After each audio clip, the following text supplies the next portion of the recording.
it's Mrs. Yanarella and Mrs. Malloy, and we're here for Teacher Talk Tuesday, episode 3.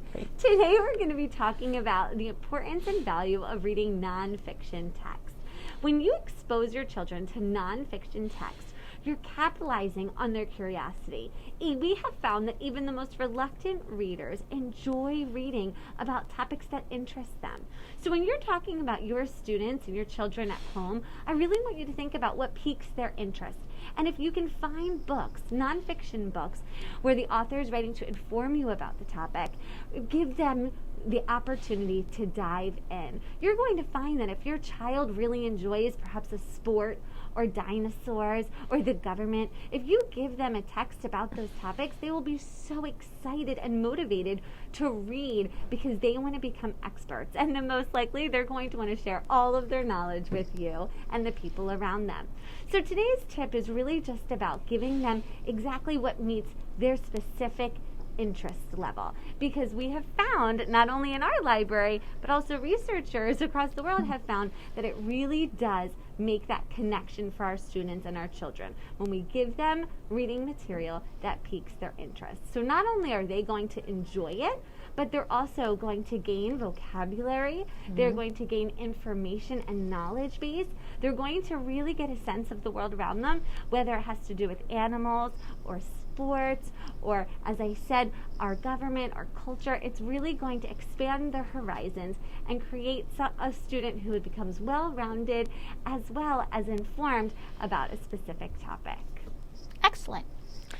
So, spinning off of Mrs. Yanarella's comments, I have a couple of books here, and these are two. This is called Carter Reads the Newspaper, and this is Our House is on Fire. And both of these books are biographies, and they both deal with young people making a difference in the world. So this is a story about the boy who started Black History Month. And it's amazing. It's an amazing book to read, and students can actually envision themselves like, hey, I can make a difference too. And then this is the story of Greta Thunberg, the young girl who is an advocate for climate change. And this is her story. And again, a young girl. The students will be able to make a connection with this. So these are two excellent books. Another one is finding books that use infographics in nonfiction. So infographics are basically using visuals to teach the kids. So they actually are able to interpret the information. There are several here. We have an earth one, we have dinosaurs, we have animals, and these are great tools for teaching the kids to look at the data and analyze the data and understand the data. So it's nonfiction, and it does not have to be read from beginning to end. They can casually page through it, which was great for the reluctant readers. And then I have new dinosaur books. Who thought I'd have to update the dinosaur books? But this is Dinosaurs Fact and Fable. So it's interesting for kids to hear something and then realize, oh my gosh, that's not even true. Or this is true. I didn't think that this part was true. And this is another one. Dinosaurs are not extinct. Real facts about dinosaurs. So these are just great books to spark interest. And they are fun. The children can connect with them because they're either a topic they're interested in or they're young people. And then this is another one, not the most interesting, U.S. Supreme Court.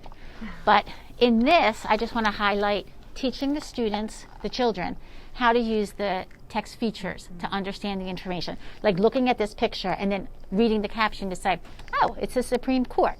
So there's so many tools within nonfiction that help the students understand the information. And we have lots and lots here at the J.M. Grass Library. And I think the other key thing you have to remember about nonfiction is really preparing them for years to come. Yes. Because as they move on throughout their grades, they're going to be presented with more and more nonfiction text. So if we start getting nonfiction text in their hands young, we get them used to it. It becomes a lot less intimidating when they see those nonfiction text features because they're familiar with them and they know how to attack and how to read a nonfiction text. And young children are naturally curious, so they are genuinely interested in these topics. So it's a great time to spur that curiosity on. So Excellent points, Ms. So get ready to hear a lot of facts after your child enjoys an awesome nonfiction text. Thanks for listening. Thank you.